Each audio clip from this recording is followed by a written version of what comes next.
अस्सलाम वालेकुम। गाड़ियों में आपने देखा होगा ओवर ड्राइव का बटन, ये बटन है ओवर ड्राइव का, ऑटोमेटिक गाड़ी में ख़ास कर। तो इस ओवर ड्राइव का बटन का मकसद क्या है, ये आप देख सकते हैं। इसमें ये मैंने ऑन कर दिया है तो ये ऑरेंज कलर में या येलो कलर में OD ऑफ आ गया। ये मैंने ऑफ़ कर दिया तो ये ऑफ़ हो गया। तो इसका मकसद क्या है ये गाड़ियों में, ऑटोमेटिक गाड़ियों में?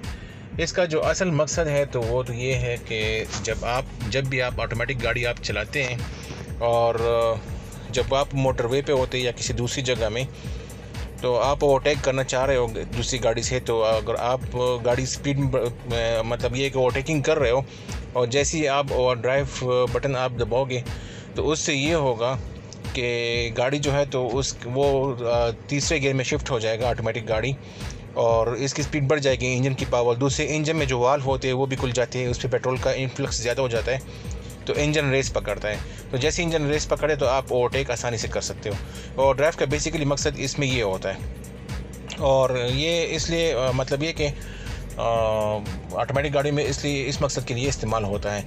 अच्छा, बाज़ औक़ात हम लोग क्या गलती करते हैं कि हम लोग ओवर ड्राइव बटन मुसलसल ऑन रखते हैं। तो जब हम इसको ऑन रखेंगे ओवर ड्राइव बटन को, तो उसका सबसे बड़ा नुकसान यही होगा कि गाड़ी फ्यूल ज़्यादा कंजम्पशन करेगी। तो जब भी इसको इस्तेमाल करें तो इसको आप ओवरटेकिंग वगैरह के लिए इस्तेमाल कर सकते हैं। क्योंकि ऑटोमेटिक गाड़ियाँ जो है जैसे विट्स हो गया या प्लेट्स हो गया, तो इसमें मतलब ये है कि ये इसमें D होता है, 2 होता है और L होता है। तो जब आप गाड़ी D में हो और आप चला रहे हो, आप ओवरटेकिंग कर रहे हो, तो आप ड्राइव बटन जैसे ही ऑन करोगे तो गाड़ी की स्पीड बढ़ जाएगी, वो तीसरे गियर में शिफ्ट हो जाएगा और फिर इसके बाद खुद ही चौथे गियर में शिफ्ट हो जाएगा। लेकिन गाड़ी में पेट्रोल का इन्फ्लक्स ज़्यादा हो जाएगा, इंजन जो उसमें इंजेक्टर्स वगैरह हैं, तो इसमें इन्फ्लक्स ज़्यादा हो जाएगा, तो आप इसमें आसानी से फिर ओवरटेकिंग कर सकोगे। तो उम्मीद है आपको आज की वीडियो पसंद आएगी। अगर आपको वीडियो पसंद आए तो मेरा चैनल सर लाजमी सब्सक्राइब करें। शुक्रिया।